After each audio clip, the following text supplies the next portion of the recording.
तेलंगाना साबिक सरपंचों की ज्वाइंट एक्शन कमेटी जेएसी के बानी रियासती सदर सर्वी यादయ్య गौड़ को पुलिस ने उनके घर से हिरासत में ले लिया।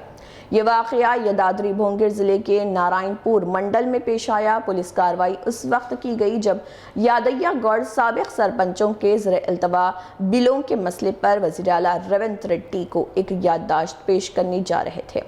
सर्वे यादయ్య गौड़ ने अपनी हिरासत को गैर मुनसिफाना करार देते हुए कहा है कि उनका मकसद सिर्फ वज़ीर आला तेलंगाना को शिकायत और नुमाइंदगी पेश करना था। साबिक सरपंचों की जानिब से तवील अरसे से ज़र-ए-इल्तवा अदायगियों के मामले को लेकर हुकूमत से मुतालबात किए जा रहे। इस मसले पर रियासत में सरपंचों की जानिब से एहतजाज भी जारी रहा। तेलंगाना सरपंचुల సంఘం జాయింట్ యాక్షన్ కమిటీ ఆధ్వర్యంలో ముఖ్యమంత్రి గారికి నమస్కరించి మా మాజీ సర్పంచుల పెండింగ్ బిల్లులు చెల్లించాలని వినతిపత్రం అందజేసే కార్యక్రమం పెట్టడం జరిగింది। అది కూడా కమిటీ సభ్యులం మాత్రమే ముఖ్యమంత్రి గారికి ఇంటికి వస్తామన్నాం। ఎందుకంటే ఈయన ముఖ్యమంత్రి గారు మరి రైతులని రైతు సభలో ఉద్దేశించి రైతులతో మాట్లాడుతూ మరి మాజీ సర్పంచుల మరి పెండింగ్ బిల్లులపై సమస్య మీద కూడా మాట్లాడారు। మరి ముఖ్యమంత్రి గారు ఏమని చెప్పిందంటే మాజీ సర్పంచులు మా ఇల్లును ముట్టడిస్తామంటున్నారు, మా ఇల్లును ముట్టడించేందుకు మా ఇంటికి వస్తే టిఫిన్ పెట్టి పంపిస్తాం, మాజీ సర్పంచుల సమస్య పరిష్కరిస్తామని చెప్పిన దానికి ఈ రోజు ముఖ్యమంత్రి గారి ఇంటికి వెళ్దామని మేము అనుకున్నాం।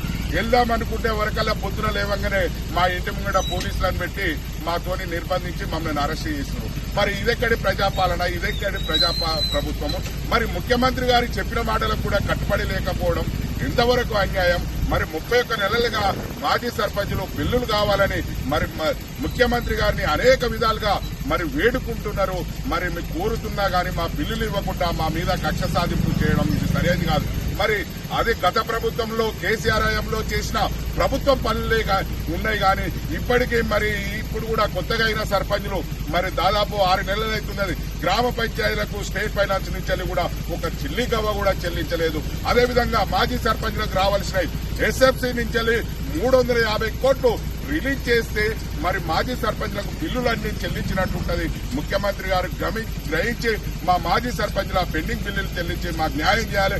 ఇలాంటి అరెస్టులతో నిర్బంధాలతో ఇది ప్రజాప్రభుత్వం కాదు, ఇది పాపాల ప్రభుత్వం అనుకుంటారు। కాబట్టి గ్రహించి మీరు ఇచ్చిన ప్రజలకు ఇచ్చిన 6 గ్యారెంటీలు 120 హామీలు అమలుపరిచి అదేవిధంగా మా సమస్యను కూడా మాకు రావాల్సిన బిల్లులు కూడా చెల్లించాలని ముఖ్యమంత్రి గారిని కోరుతున్నాము।